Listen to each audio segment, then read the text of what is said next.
Hi guys, welcome to another episode of Let's Share with Jam video podcast.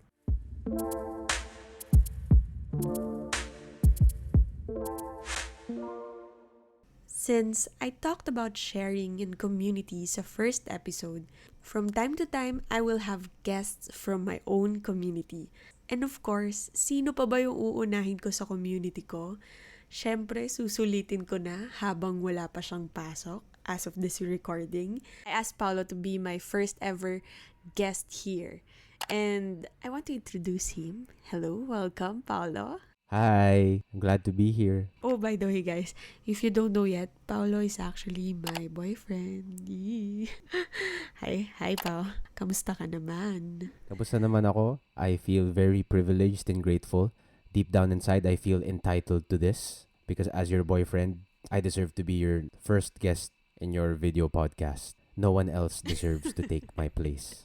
If Just you kidding. can see him sa video, nagsismirk siya like, yeah, I deserve this. Jam, stop revealing. Too bad you Privacy law. Privacy law. Okay, so let's proceed na to our topic for today. Kasi guys, we recently celebrated our 4th year anniversary. And since namimiss na namin na mag-share sa Him and Us, if hindi nyo pa alam yung Him and Us, i-visit nyo yung, ano nga pa?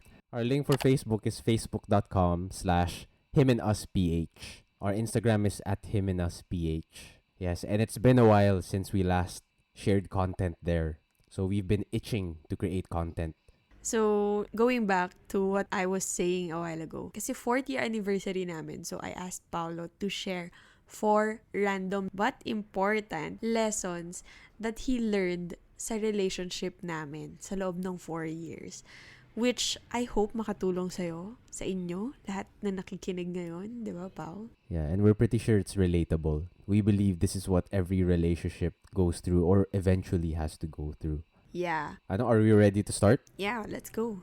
I'll start sharing now. Okay, top 4 lessons. The first important lesson that I will share is that you get what you give, you reap what you sow. That basically means that you can't expect one thing from your significant other, for your partner, for your girlfriend, boyfriend, whoever it is. You can't expect them to give you something if you yourself can't give them the same thing. For instance, if you want them to give them your time, but you're not willing to give her your time whenever she needs you, diba? Yeah. Parang the relationship is a two-way street. If you want something from someone, you have to observe yourself first and say, have I been giving this, whatever this thing is I've been asking from the other person? Have I been giving this to her too, to her or him? Have I been making my time available? Have I been making this available to her too? Diba? Or is it something that only she's giving me? Diba? Always make sure that it's a two-way street. That's why I wrote the phrase like this: you get what you give, you reap what you sow. The other lesson that this is trying to teach: whenever you give something, you can always be assured that it's a worthwhile investment. That person will always remember whatever gifts you give him or the amount of time that you sacrifice to that person.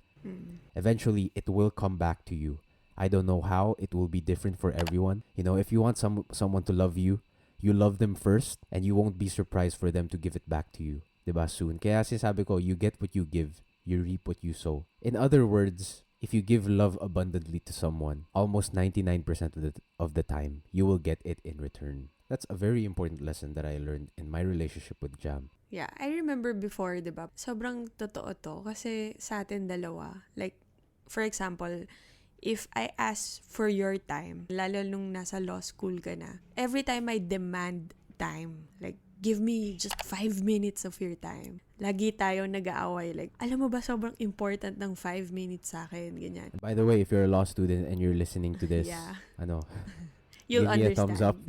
You'll You'll understand why. what I'm talking about.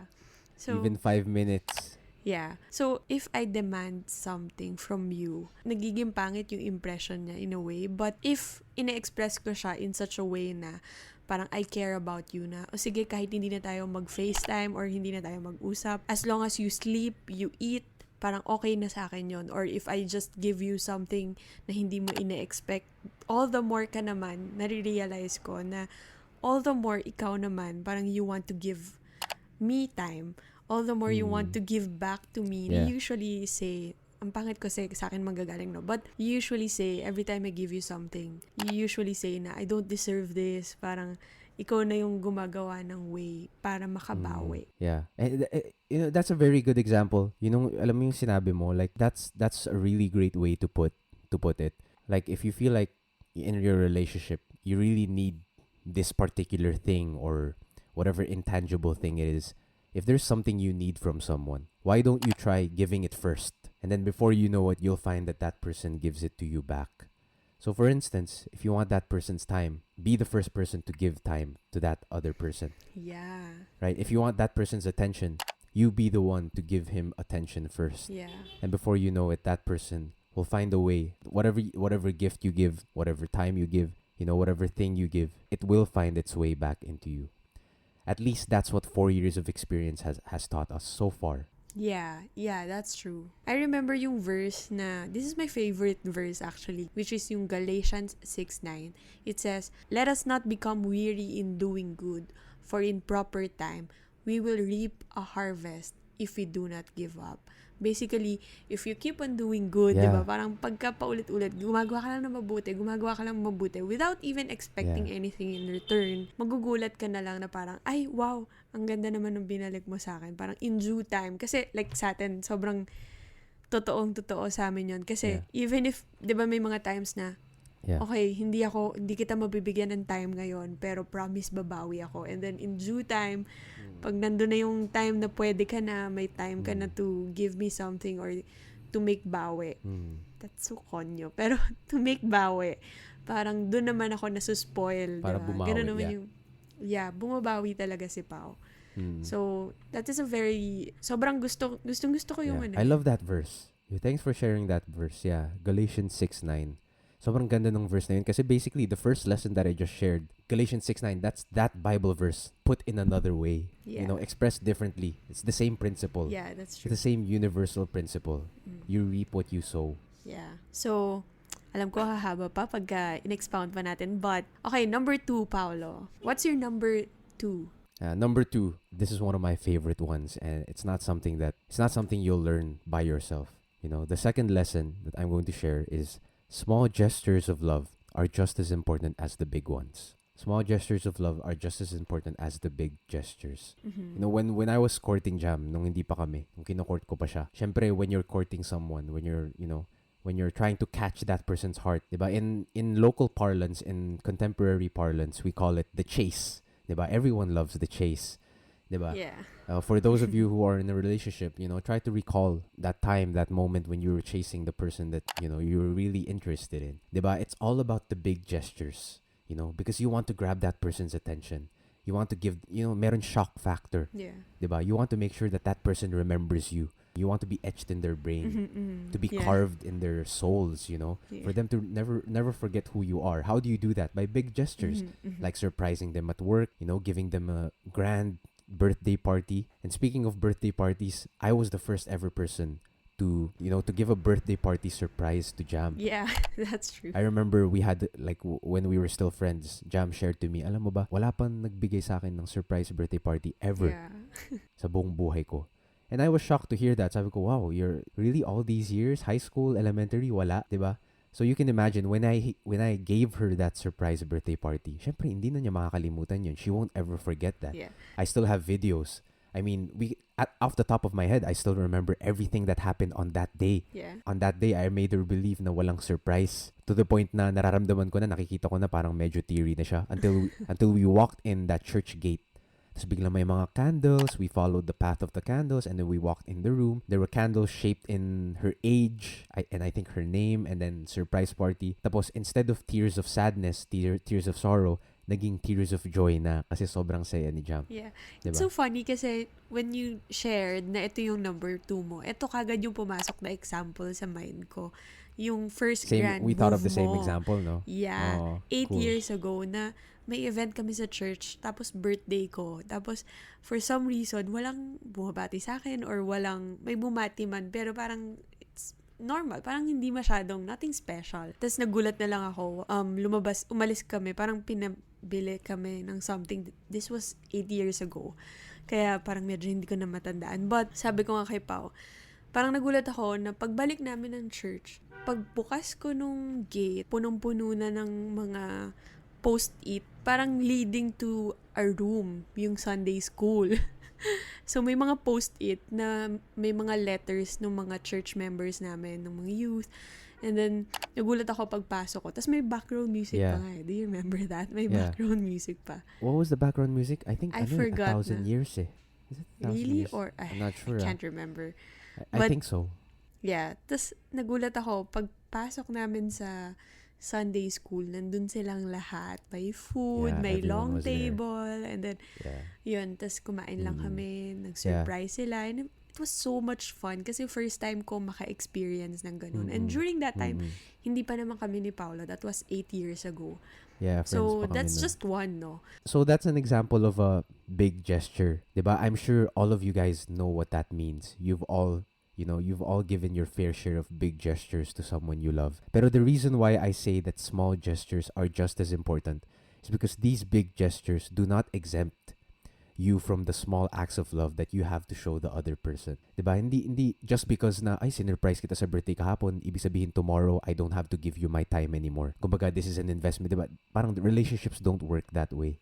Diba? When you give something big to someone, it doesn't exempt you from giving that person the small acts, the small gestures of love, like giving that person your time or listening to that person's stories or frustrations for the day. The small things matter just as the big things. And to me, personally, this is an important lesson for me because I myself was guilty of this at the early years of our relationships. You know, as a guy who loves giving big gestures, you can ask Jam, she can give you a list of the big gestures that I've shown her through the years, diba? Pero my tendency is, parang alam mo yung feeling na on days after those big gestures, parang feeling ko I can take a break. Yeah. I don't have to do anything else. I don't have to give her my time kasi bakit I surprised you last week eh? Why are you expecting more from me? Diba? It's sort of, diba? That's why I keep saying that it doesn't exempt you from the small gestures of love because I was guilty of this. Yeah, I was guilty of remember this mindset. Nakala ko, that. Yeah, I don't have remember to, that. Yeah. I don't have to say a good night text. Hindi ko na kailangan mag-text ng good night. Yes. Hindi ko na kailangan mag-text ng good morning.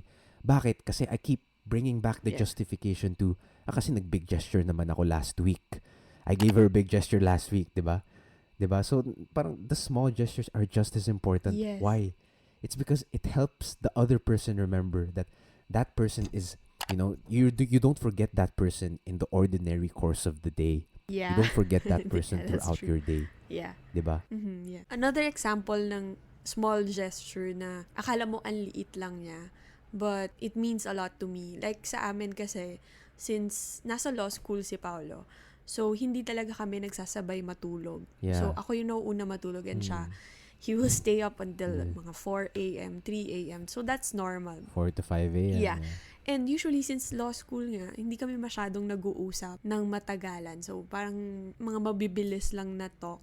So, ever since, nakasanayan ko na lagi ko sinasabi sa kanya, before ka matulog, just text me good night. Just so I know na kung ano oras siya natulog. Kasi hindi ko na alam kung ano oras siya natutulog eh. So, I have no idea what time siya magigising, kung naging okay ba yung sleep niya, parang ganun. So, nakasanayan ko na just text me good night. Just so I know na bago ka matulog, 3 o'clock na siya natulog, 4 o'clock, or mas maaga siya natulog ngayon. Yeah. So, at the same time, parang that's my way of parang feeling nice din na naisip niya ako, naalala niya ako bago matulog. So, sobrang important nun sa akin. And then dati, di ba, parang hindi mo maintindihan why. Na parang, why do I need to text you? Nag-usap naman tayo bago ka matulog. Parang, I'm just here, I'm just studying. Di ba? Ganun yung ano mo dati. Pero, lagi ko sinasabi sa'yo, just a simple good night, it means a lot to me. Tapos every time na hindi ka nagte-text ng good night, or hindi ka nakakalimutan mo, Yeah. I It's feel so sad yeah. na parang, hindi niya naalala. Nagtataka ako kasi why do you always make a big fuss Yeah. about it? I didn't text you a good morning text. Yeah. So what? Diba? But, the more years you're together in your relationship, you start understanding na, those small things are big to me. Parang Yeah. that's what you're trying to tell me, diba? Those small gestures are Yeah. as big to me. They're important to For me. me, kasi parang since hindi na tayo nag-uusap, parang this is my way of thinking lang, reassuring myself na, naiisip ka pa rin niya kahit busy siya. And at the same time, alam ko rin kung nakatulog siya ng mahaba-haba. Kasi Yeah. as a law student, parang sobrang important din sa kanila ng rest and sleep. And I want to be reassured na, okay, healthy naman siya kasi nakatulog siya ng ilang oras. Alam mo yun, nakaka-compute ako without bothering him na anong oras ka na natulog. Ganun. Alam mo, I don't have to ask na. Parang gano'n, anong oras ka na natulog? Di ba? Parang iisipin pa niya. So, storbo pa yon. So, that's my way of caring din. Hindi niya alam. If you think about it, parang ang babaw lang. But if you really dig deep, kung ano yung meaning nun, malalim pala yung meaning niya. I think the reason why, I think in every relationship, it applies in every relationship, na why are small gestures just as important? And you summarized it well kanina na it helps you remember, it reminds you that the other person thinks about you all the time. Yeah. Not just those small times na, just for 2 to 3 hours they prepare something big tapos afternoon they don't think of you at all anymore. The small gestures are what helps you realize that, okay, this person thinks about me. 'Di ba? Yeah. Siguro magandang reminder lang to sa ating lahat na wag natin maliitin yung mga bagay na akala natin it doesn't really matter but in reality it does.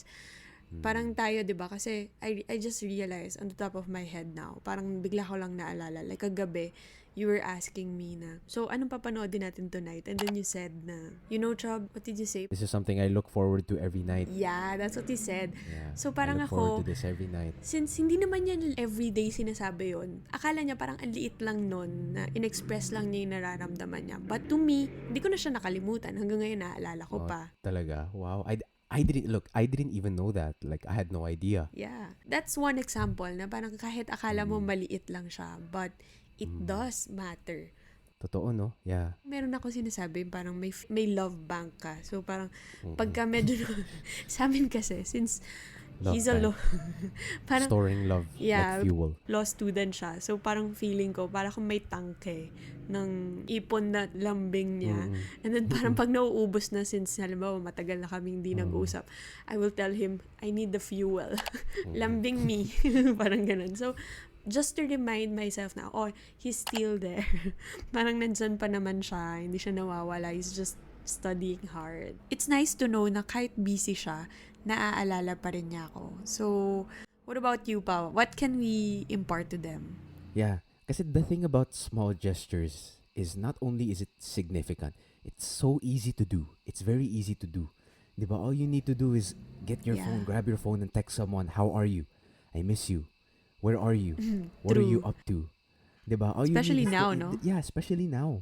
Diba? Yeah. That's all we can do right now. All you need is your finger muscles or your vocal cords to simply show Yeah, to simply show that's someone nice. that you remember them. Hey, naalala kita today. Diba? Yeah. You were on my mind and I am concerned about you. I care about you. And I want to bless you. I want to be someone who brings joy to your day. Diba? Small gestures are not very difficult to do.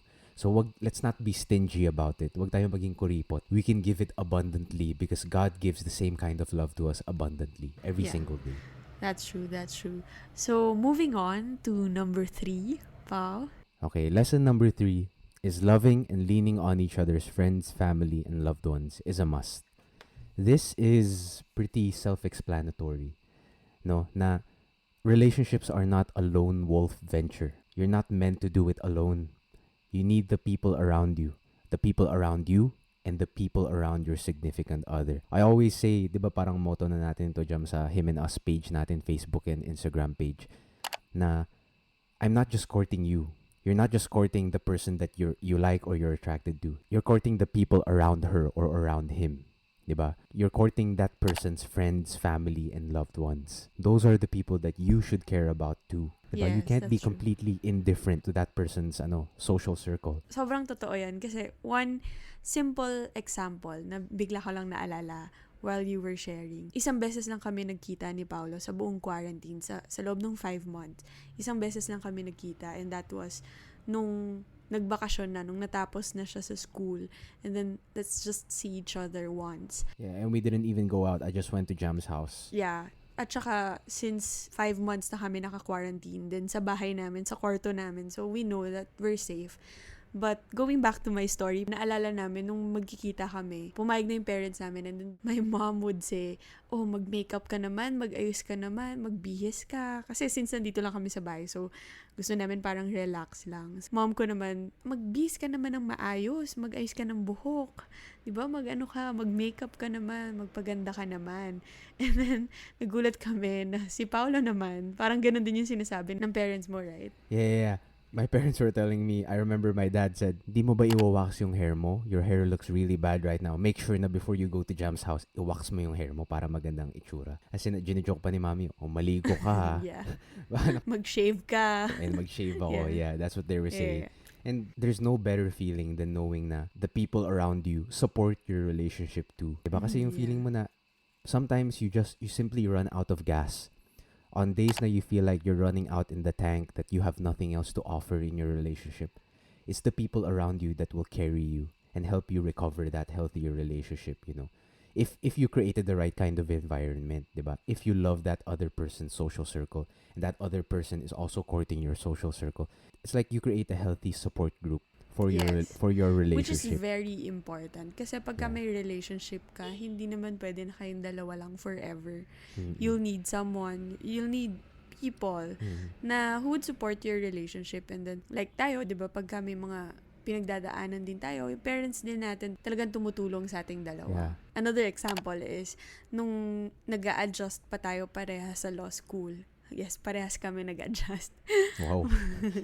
Especially nung first year, 'di ba? Parang nag-adjust din ako kasi hindi ako sanay na hindi kami masyado nag-uusap and all. Sobrang busy natin, especially ni Paulo during that time. And I remember nung natapos yung first year mo, you were asking if pwede ako sumama sa inyo sa Taiwan.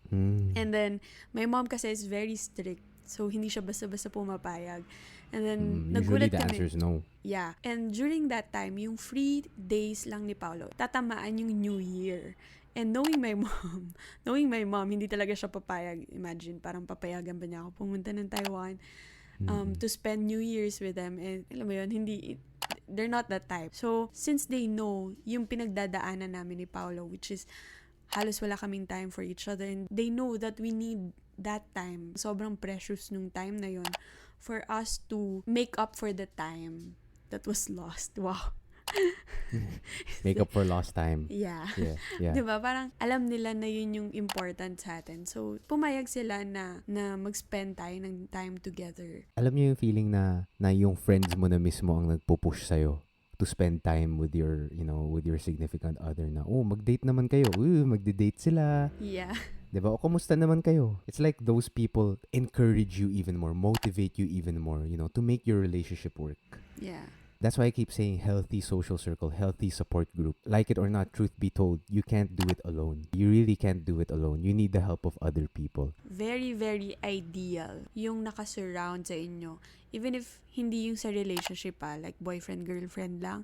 But in general, maganda na yung nakasurround na tao sa inyo are those people na talagang makakatulong sa inyo, makakapagbigay ng value din sa inyo. And you do the same, di ba? Parang yung number one natin. Parang ikaw din. And of course, and of course, to be clear, we're not saying that you should allow other people to dictate, which direction your relationship should go to.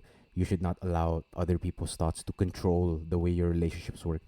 What we're simply saying is you should, consider the fact that these are the people that your significant other sees all the time. These are people that your partner loves, cares about, has concern for. So why shouldn't you love them equally as much? You can't love your girlfriend but at the same time hate her friends. Of course, we know that there are circumstances and situations where, diba, iba yung situation natin. Yeah, we all have different situations, but the point is you should consider them and not act like they don't exist. Yeah. So, number 4. That's nice. That's a good point, Pao.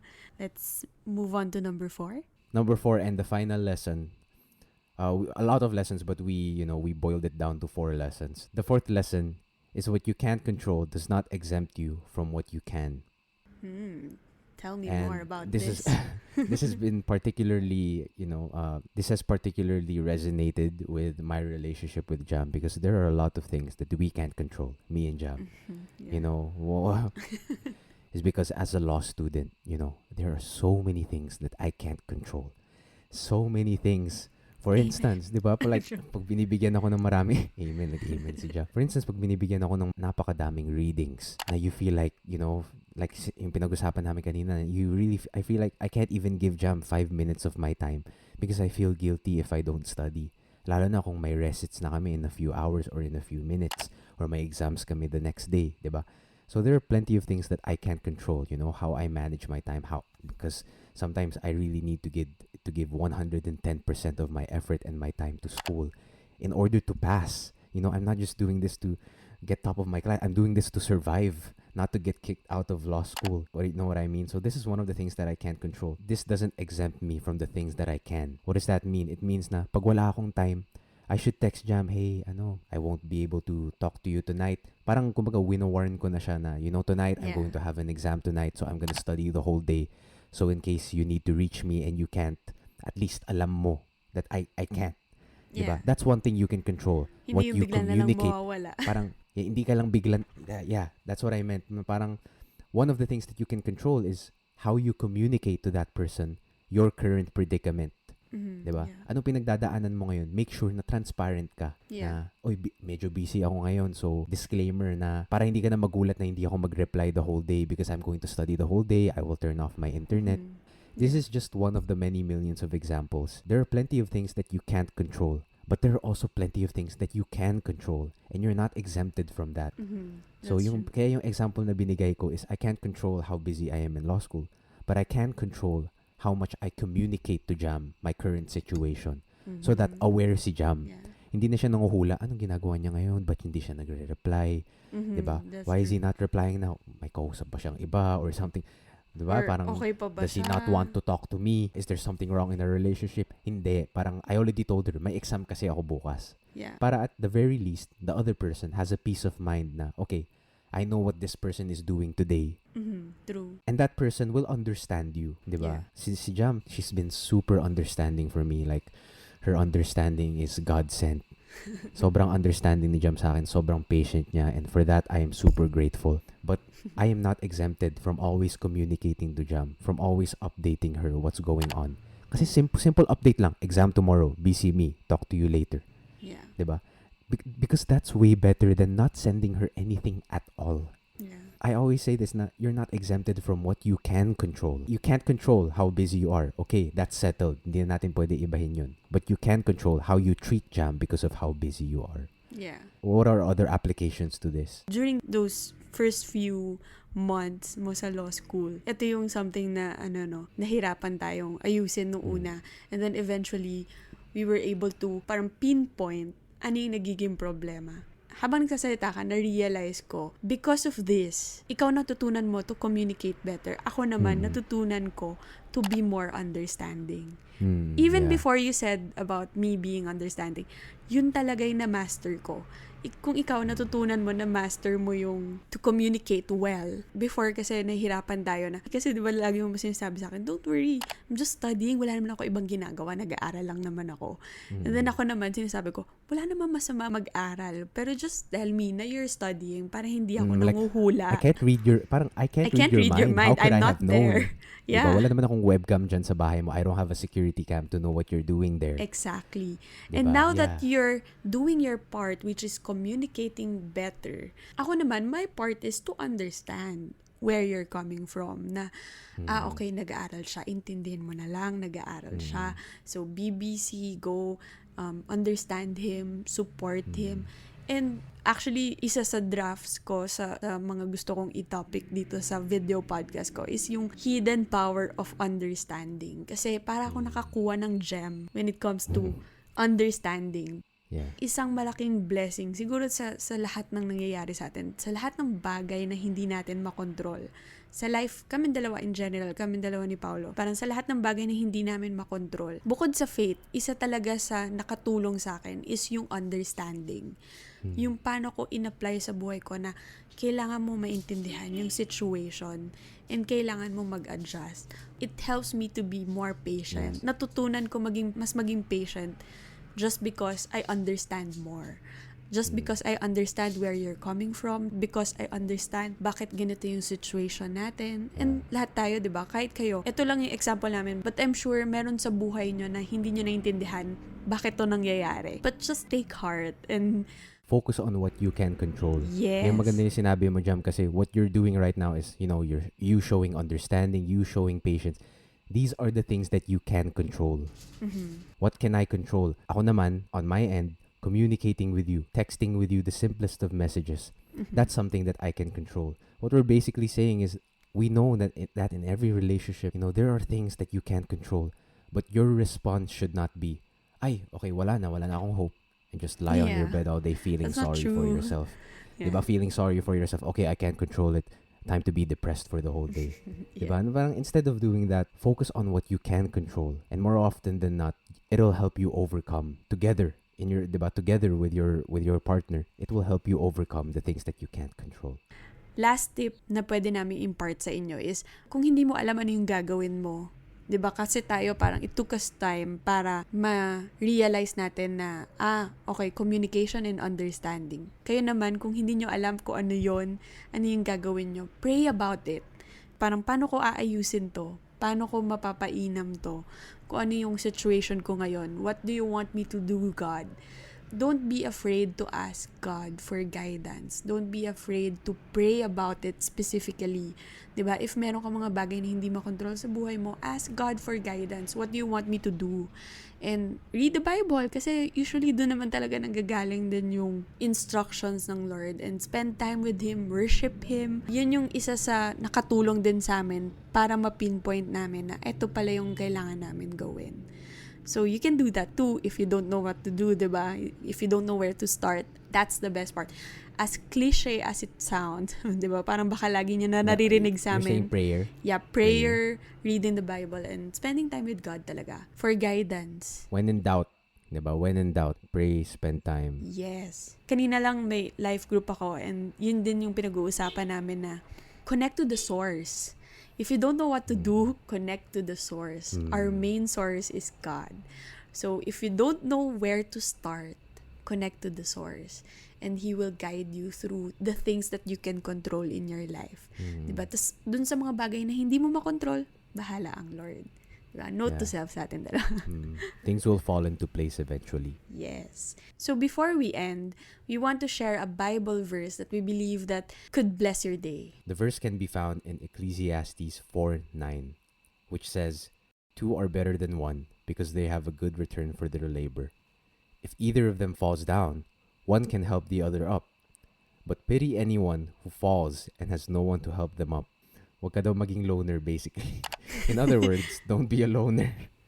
You need the people around you. No, but I feel like this is such a wholesome verse. Yeah. Because it's encouraging us to make connections. Yeah. Diba? Two are better than one. Always. Kumbaga parang, most of the time, two are better than one. Yeah, that's true. Kasi we're sharing this not because gusto lang naming pakiligin kayo, but we hope na our experiences and our stories could help you strengthen your relationships as well. Kagaya dyan sa verse na yun, di ba? Two are better than one. Kung hindi lang kami dalawa ni Paulo, kagaya ng mga shinare namin sa inyo na mga random lessons namin, it basically strengthens your relationship, not just with your boyfriend or your girlfriend, but yung lahat ng relationship nyo, di ba? Lahat ng nakapaligid sa inyo, lahat ng, sabi ko nga doon sa first episode, yung community nyo. So today, we want to challenge you to also share sa comment section kahit isa or dalawang random lessons in your own relationship, di ba? Na pwedeng ma-impart nyo rin, na pwedeng ma-apply din namin sa life namin and sa relationship namin. Kasi kagaya nga ng verse natin today, di ba? Two are better than one. Kaya each contribution will help someone. Kaya don't be shy. Share something. Kasi, di ba nga, Pao, ano yung sinasabi ko lagi sa outro ko or my motto? Let's create a culture of purposeful sharing. Yes. Kaya we can't wait to read them and learn as well. Also, if you guys want to follow me and Paulo, meron kaming Instagram account at JimenezPH. For more inspirational videos and stories, let us know then if gusto nyo bang mag-guest ulit si Paulo sa amin dito sa video podcast ko. And maybe you can give us ideas kung ano yung gusto nyong topic namin next. If you guys are listening on Spotify and you want to see the video version of this podcast, you can just check it out on my Instagram account at Jam Pangilinan or sa YouTube ko, Jam Pangilinan. Okay, we're having too much fun. Thank you, Pao. Yeah, I'm having so much fun. Hindi nyo ba nakikita sa face ko? No, they can't. Can't you see it in my face? Anyway, that's it for today. Thank you guys for listening. Again, let's create a culture of purposeful sharing. See you on the next episode. Bye, guys. Bye.